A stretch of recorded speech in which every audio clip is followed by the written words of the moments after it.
It is a beautiful afternoon here at the MCG. Langer and Langer reporting for duty. It's okay, we'll get your mic in as well. Justin, we forgot your mic, but it's okay, I'll get it for you. No worries. It happens. We were just entranced by the cricket because what a tight spell that was from India's bowlers, giving virtually nothing in day, trying to induce the fall shots with just fielding also, just in terms of restricting those run flows. Absolutely magnificent.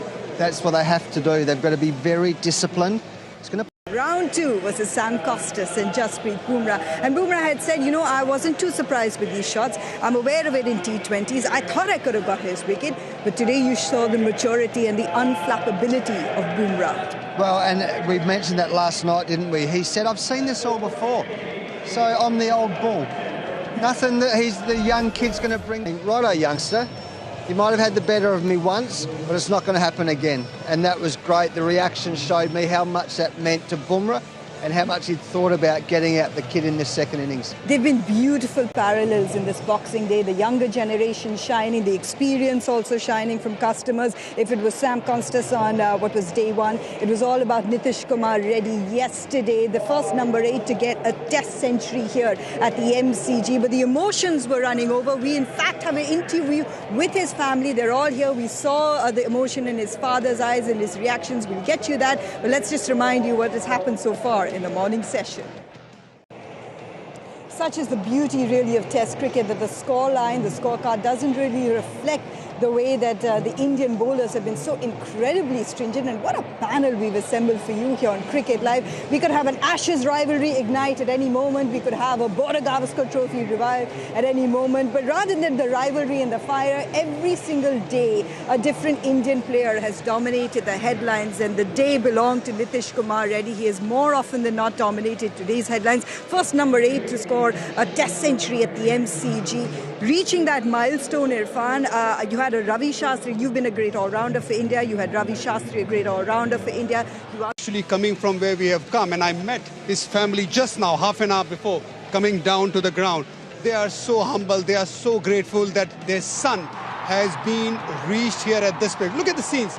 This is pure emotions, pure cinema, and you cannot fake it. This is real. This is outstanding, and it touches the heart. I still have not come out of that emotion since yesterday.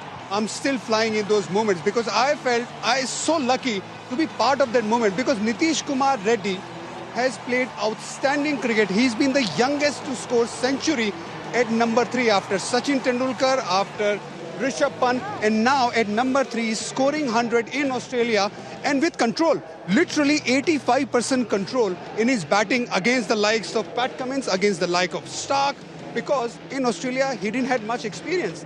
And playing that kind of pace and swing and bounce, handling it everything at the time where India needed the most was outstanding. JL, if you go back to the start of making predictions and you would have said who would be India's leading run getter in the Border Gavaskar Trophy, it's Nitish Kumar Reddy who's come into bat at number 8, and Sydney may be a completely different number. That's what this young man has done. He's opened up those conversations. Well, if you came into the series, you might have not have. That's why we love Test cricket so much. I think it's well worth remembering, the power of family and where they've come from and what expectations are in life and how they've suddenly increased to the level of the achievement. It is quite extraordinary what that guy has done because he's not just come in as a one-off here. He's played one of the great innings. He's made a sort of statement to the world game that there's some talent in India at that age capable of substantial performances. And that makes you so proud that it makes, I don't care who you are, if you were a cricket lover yesterday, you wanted him to make 100. Whether you were Indian, Australian, Pakistani, Welsh, didn't make any difference. Yesterday you were honed in on Nitish Kumar Reddy and the enormity of it cannot be underestimated. Cannot be. That innings was a personification of a dream a couple of years ago, a teenager, 15, 16-year-old trying to sneak in a selfie with Virat Kohli. He now had Virat Kohli standing on that bench and applauding that moment for him. Nitish Kumar Reddy, as he looks back on his moment of magic, how did he take it in? He said it, he did it, he let this bat do the talking. As Irfan will tell you, it's not easy to be a seam all-rounder playing test cricket from India. His father decided, I'm going to give up my job, I'm going to save cities. All that sacrifice, you don't know if it pays off. In this moment here at the MCG, one of the icons of international cricket, has paid off. Nitish Kumar Reddy's family is still savouring this moment, taking it in, and we as broadcasters were so eager to meet them. To have a moment like this, it was a moment for Nitish, it was a moment for Indian cricket, but particularly to have India's inaugural World Cup winners, the icon that is someone like Sunil Gavaskar, a global icon, Ravi Shastri, reduced to tears. And you were telling me a story about the shine of respect that Nitish's family was showing, Sanji. Yes, just the great passion and love for the game of cricket in India. And when I came down to the ground before, one of our cameramen, the Australian cameraman who were upstairs for that moment, he said, JL, what is this all about? Like the respect. Nitesh's father was down touching the feet, and I was explaining that is just a sign of respect. That the traditions of and the storyline of Indian cricket is why there's such beautiful traditions and such beautiful respect in the game. That to me was a beautiful moment. We're going to keep discussing the story, especially I'd love to get Irfan thoughts about what it means for an India all-rounder achieved this year in Melbourne. So this story will dominate, but for the moment we'll take a breather. When we come back, we'll look at what's left in the post-lunch session. Stay with us. Besides us as well, it was a day where it started with most definitely Indian bowlers flirting with all those edges, trying to get all sorts of false percentages, errors, but the grit of Test cricket that we're used to is what we saw today. All in all, Sanjay, no matter what side you stand on and what colour you wear, this is pure Test cricket in the phases that we've seen. There's a fight here on both ends. And that is the thing to love about Test cricket. In many ways, white ball cricket, 50 overs, T20 cricket, I know it's exciting, everything is sort of condensed, but the script can largely be the same. In Test cricket, boy, the ebbs and flows are, unimaginable. And today we saw the genius of Bumrah and all those individual performances. And one of those, rare Test matches, Justin, as well, want to share with you that this has been a year where we had the shortest Test matches ever in the history of Test match cricket. And this one has been an aberration, an exception, where the Test match has gone into the final day and all three results are possible. Now, that is a mouth-watering scenario for tomorrow, and you'll see some real, great players in action. You've got Pant, who has a habit of playing the great innings. So this Test match, beautifully set up. I love it when you say all three results are possible. JL, and the fourth, if you look at our force for good brought to you, and the fourth as well. If you look at our force for good brought to you by the Aditya Birla Group, that last wicket stand has frustrated Indian bowlers were relentless in the beginning of the day as well, just sniffing out. You could see it in Jasprit Bumrah's reactions. How often do you see that passion from him?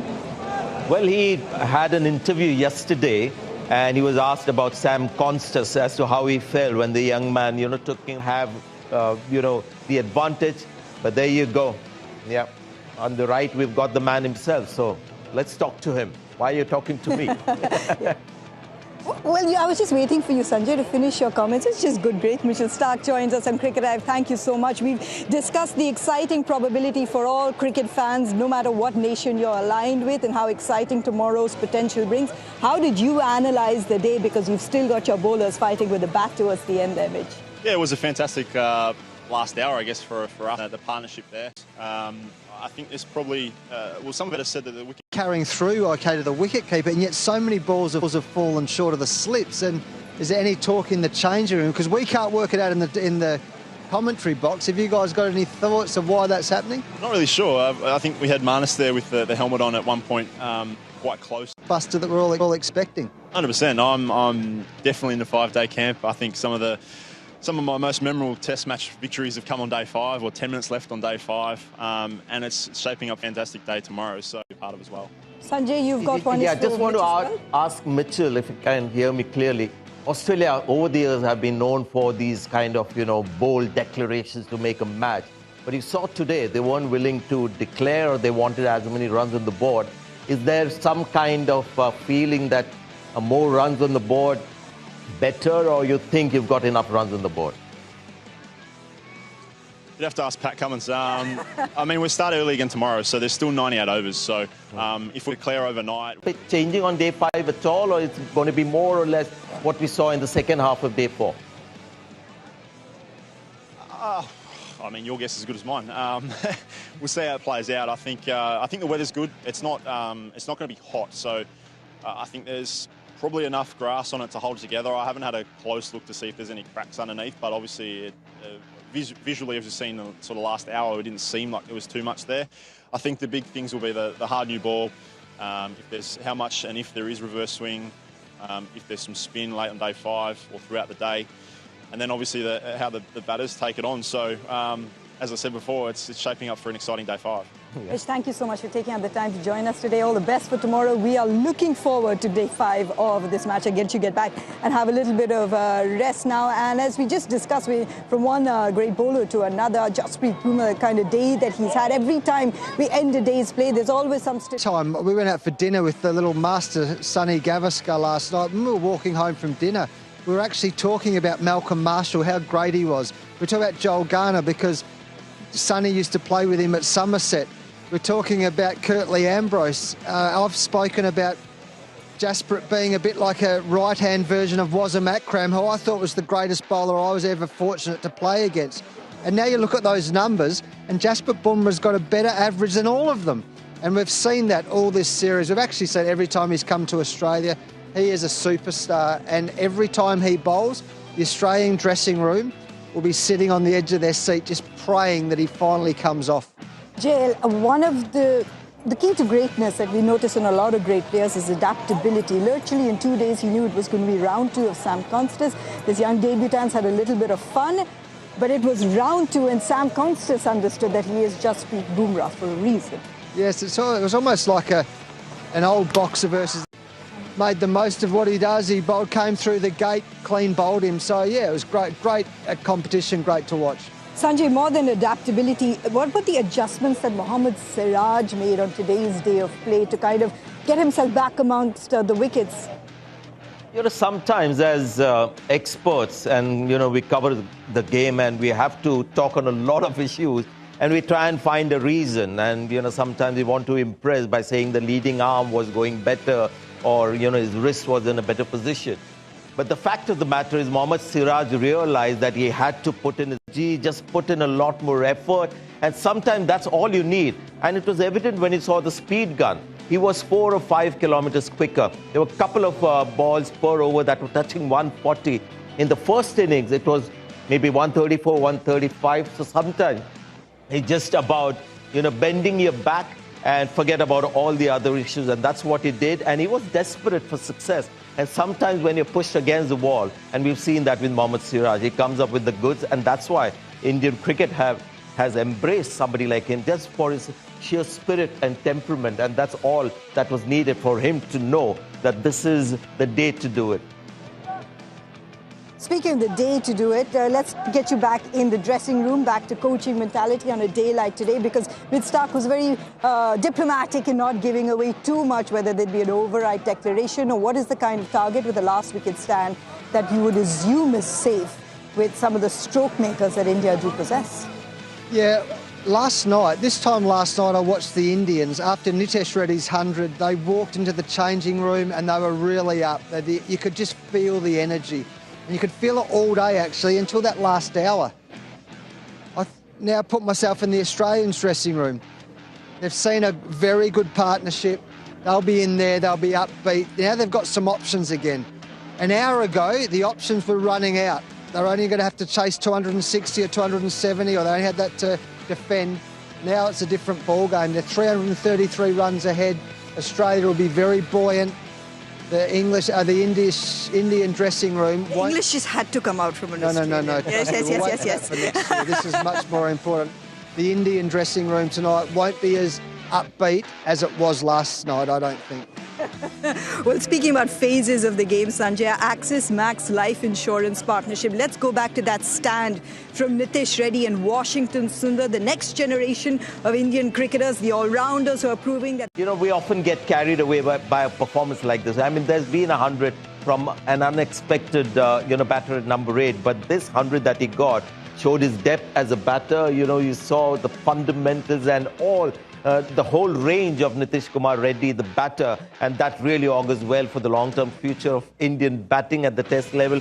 And Washington Sundar, I mean, what a talent. This is a guy who was almost player of the series in the last series against New Zealand and can bat in this fashion. I'm just delighted that India leads the way in T20 cricket with the IPL and, the high-stake tournament that we have, but it still produces young players who are desperate for test match success. I mean, the amount of time that they spent at the crease together when we had that little break, they dug in even more. Got, I think, 22 runs in 16 overs. Now, this is a T20 generation that is showing the other extreme of batting, which is defense and resilience, playing for time. So really happy with what I saw with these two. Can't undervalue that Hunger had a chance to catch up with Washington yesterday as well, Sanjay and JL, and he said that I was hungry for this. I was hungry for this, wanting to make this happen, wanting that fight to still be alive. And the fight is alive. It goes into day 5 now, as Sanjay put it best at the JL. All sorts of results are possible tomorrow. Everything's still on the cards. What the game plans need to be from both the units. Fascinating when you think about the fact that we do get a very exciting 5th day here at the MCG, the Boxing Day test, where we do see all sorts of results possible. But we can talk about it from a cricket fanatic's point of view. But mindset is a very important thing in test cricket. So with both Sanjay Manjrekar and Justin Langer, let's try and find out mindsets. Australian camp, JL, would say, okay, still a last wicket stand to go. They showed tremendous amount of grit and patience and frustrated India's bowlers. 333 runs ahead. What could be a safe target that they would look? Let that first hour of play would want to go what way in Australia's mood camp, and what would be the thinking overnight? Yeah, my sense is that they might come out and bat for a couple of overs. They might try and get another 17 runs, get it up to 350. They'll feel safe then. That'd be a huge run chase. But what that does then, it gives India both options. They already hold on to the trophy. If they get a good start, they might be able to go and pull off a brilliant victory. But if they don't, they might be on this wicket that we saw tonight how easy they could just stay in the contest. So it gives India 2 opportunities. Australia will be aware of that, but that's what they'll be thinking tonight. Well, I'll go back to the point though, that last partnership, India have allowed Australia to have options. They had them. They had Australia by the scruff of their neck, and they've let them off the hook. Obviously, Sanjay, the target is to break that partnership. Once you do, a 300-plus total to be chased down on one day, essentially, what is your batting order? That's the most relevant question here. Ideally, yes, you would want KL Rahul back at the top because Justin just mentioned how important it is to have an opening start. Kookaburra ball goes soft. You've got 3 guys who Australia will find tough to get them out quickly. One is Jadeja, who I think at this stage in this particular series is a batting all-rounder. And then you've got Nitish Kumar Reddy and Washington Sundar. So India's batting runs deep, and with a Kookaburra soft ball, Australia will have to bowl really well to clean up the whole batting lineup, the entire, get the 10 wicket.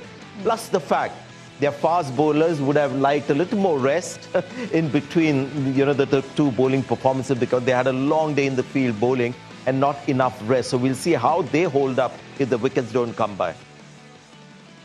A lot of it, gentlemen, also just depends on the conditions still on offer here on day 5. So far, we've had things conducive to batting. We heard Mid-Stark saying, there is a little bit of movement. You can see those hints of reversing. So let's go over to Sunil Gavaskar now, who can give us an idea of how the pitch could play out on day 5, the most crucial of days. Thank you so much for that, Sunny Ji. Who will understand the mentality better, really, of someone that wants, a team that wants to be chasing down that 300-plus total, rather than Ravi Shastri, who's been there and done that with the Indian team. He's standing by with Mark Nicholas. Gentlemen, let's get your thoughts. Well, we're pretty chilled at the end of the day. And what about a strong response? I think we do need to give Justin Langer an opportunity to revisit the locker room as a coach of Australia, and go ahead. What would you say? I'd be saying the same thing. I'd be saying, well done, guys. India will keep fighting. We know that. But you've done a great job now to give ourselves options. I think that I look back to that last series, and when India drew that test match, the third test match, that literally broke our heart, because India must think that if Pat Cummins and if Scott Boland and if Mitchell Starc have to be out in the field all day tomorrow, then they've got to, in 3 days' time, have to come up again to try and win the test match, to try and win the series. It is game on. So they've got plenty to fight for. Australia have got plenty to fight for. India have got plenty to fight for. They're all proud of this trophy and this contest, and it's going to be an unbelievable game tomorrow.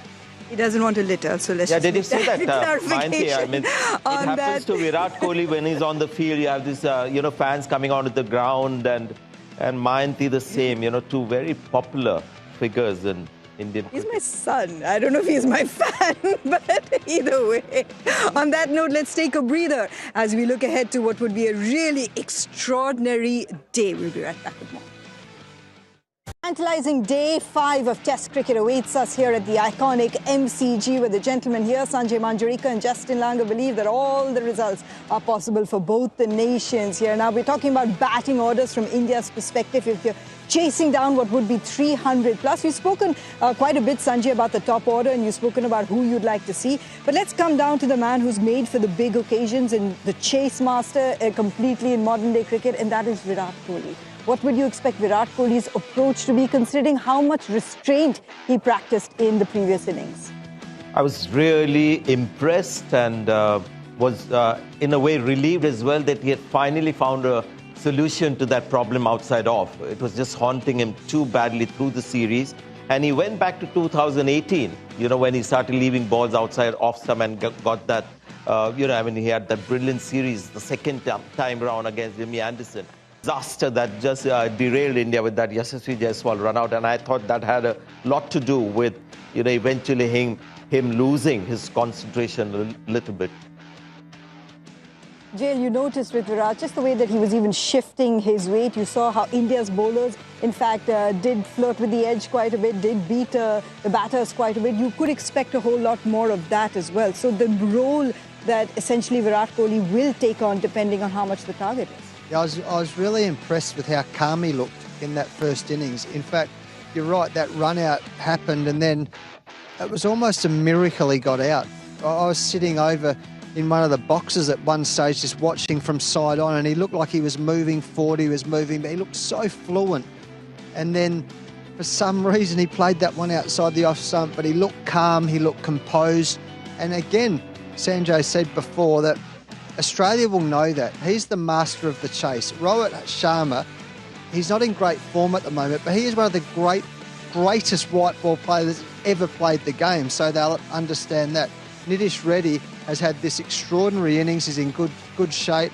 Jaiswal looked in immaculate form as well. And Rishabh Pant, we haven't seen the best of him yet. We have not seen the best of him.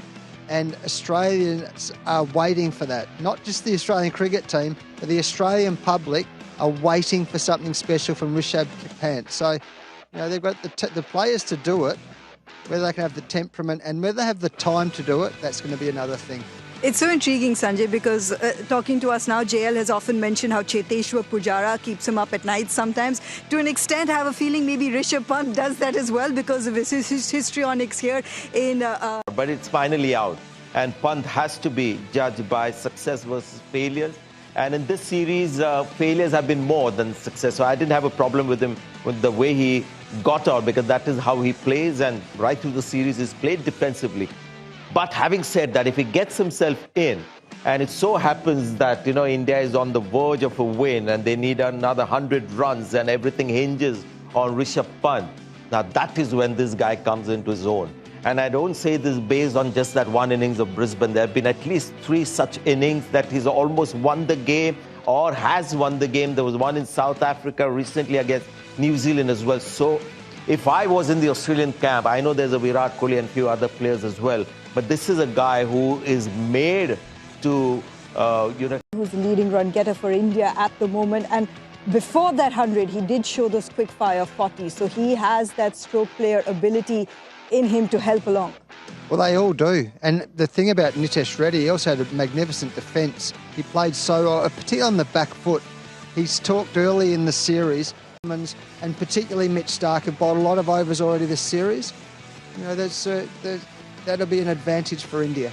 That's just it. How much do you want to bowl your bowlers as well? Sanjay, there are a couple of things. We asked Mitch Starc about an overnight declaration. He put it on Pat Cummins. What's a target that Australia would be comfortable with? There's still a last wicket stand that needs to be broken. There's a lot that could happen in that first hour of play. What's your prediction there, Sanjay? I think they'll quickly get to what their desired target is, or maybe the matter will be taken out of their hands when the last wicket falls. But you could see that they wanted runs on the board. They also know tomorrow is a slightly longer day, 98 overs.